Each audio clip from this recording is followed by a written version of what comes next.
ये है 1979, जिसमें ये 5 दोस्त कंस्ट्रक्शन इंडस्ट्री में काम करते थे। दोपहर होते होते हवा तेज एकदम से स्टार्ट हो गई, शाम होते होते तूफान आ गया। ये लोग जैसे ही उस आइलैंड पे उतरे तो इन्हें एक बोट के रिमेन्स दिखे। यूएस गवर्नमेंट ने इस आइलैंड की मेजरमेंट करवाई थी।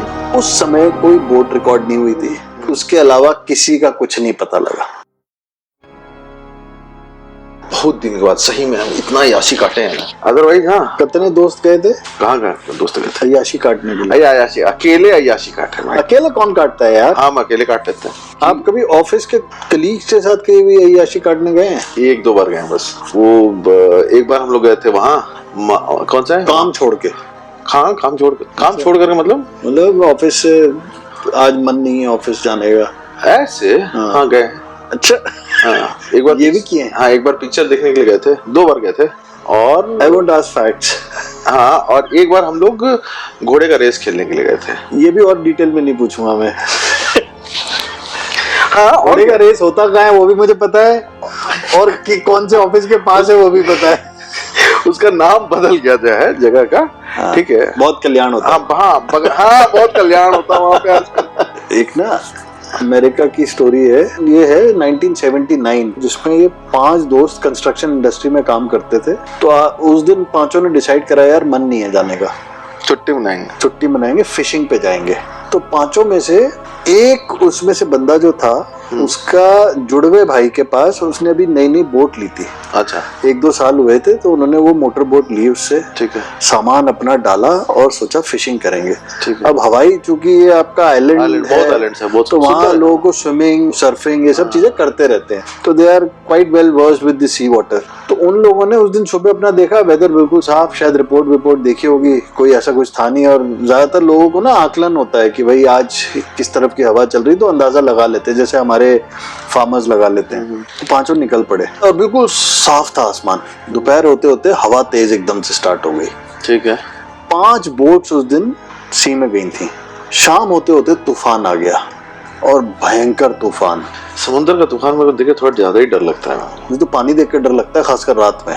अब शाम को 5 में से 4 बोट्स तो वापस आ गई, एक इन 5 की बोट वापस नहीं आई। कोस्ट गार्ड ने पूरा रेस्क्यू मिशन चालू करा, लोग गए ढूंढने के लिए, कोई सुराग नहीं मिला इनका। Nothing was found. 1 साल हो गया, फैमिलीज रिकंसाइल्ड, उन्होंने सोच लिया कि यार अब वापस गए होंगे। मतलब कोई कुछ भी नहीं मिला था, यहाँ तक कि बोट का कुछ भी नहीं मिला था। उस बोट का नाम था सारा जो।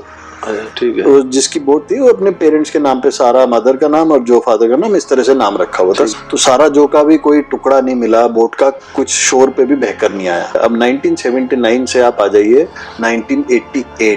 ठीक है। 1988 पे 9 साल बाद गवर्नमेंट ऑफ यूएस ने एक एक्सपीडिशन भेजा। वो एक सैंक्चुरी, मरीन सैंक्चुरी क्रिएट करना चाह रहे थे।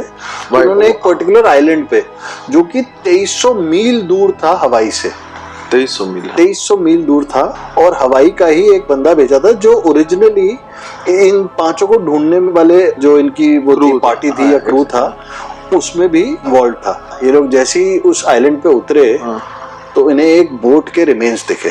ठीक है।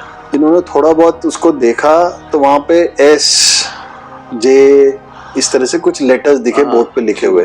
सो उनको अंदाजा लग गया ये सारा जो यहाँ वाली बोट है। चलो एक फाइंडिंग हो गई। थोड़ा और आगे बढ़े तो एक ग्रेव साइट दिखी। ग्रेव साइट जहाँ पे लोग दबाए जाते हैं। अब उस ग्रेव पे कुछ पत्थर रखे हुए थे, एक लकड़ी से क्रॉस बनाया हुआ था। इन्होंने उसको खोदना चालू करा ध्यान से कि भाई रिमेन्स ना इधर उधर हो जाएं या फोरेंसिकली कोई दिक्कत ना आ जाए। तो उसमें से कुछ पन्नों वाली एक किताब सी मिली। उसके जब पेपर्स खोले तो उस पे स्क्वायर कट एल्युमिनियम फॉइल के टुकड़े लगे हुए थे और कुछ लिखा हुआ नहीं था। अच्छा। इन्होंने रिपोर्ट बैक करा कि ये पुलिस आई, इन्वेस्टिगेटर्स आए, इसके अलावा और कुछ नहीं मिला। उस ग्रेव में बस बोन्स के टुकड़े मिले थे। और फोरेंसिक एविडेंस के हिसाब से जो भी पुलिस आई होगी, उन्होंने ये अंदाजा लगाया कि होता क्या है, अगर बोन्स कई साल हो जाए ना तो ब्लीच हो जाती है, वाइट पड़ने लग जाती है। तो it was kind of fresh, कि अभी सफेद होनी चालू नहीं हुई थी। अब 9 साल बीत चुके थे इस एपिसोड को। बोन्स फ्रेश मिल रही थी। बहुत ही छोटा सा टापू था, और ये ऐसा टापू था जिसमें यूएस ने जब पहला एटॉमिक बॉम्ब एक्सप्लोर करा था तो इस पर भी एक्सप्लोर करा था, क्योंकि आसपास कोई हैबिटेशन नहीं थी। अरे राम। तो इतना ज्यादा वीरान टापू पे ये बोट और एक वो रिमेन्स मिले। उस रिमेन्स को जब इन्होंने डीएनए करा तो इनको पता लगा कि वो था, उनमें से ही एक स्कॉट करके बंदा था जो कि यूएस से आया हुआ था, तो उनमें से एक बंदे के रिमेन्स थे। लेकिन उसके अलावा ना कोई कपड़े का साइन, ना किसी और की बोन्स, कुछ भी नहीं मिला। अब ये आप टाइमलाइन देख लो, 1979 और हम 1988 की बात कर रहे हैं, 9 साल। इसी दौरान आप 3 साल पहले चला जाओ तो 1985, 6 साल बाद उस एपिसोड के यूएस गवर्नमेंट ने इस आइलैंड की मेजरमेंट करवाई थी एंड टू एंड।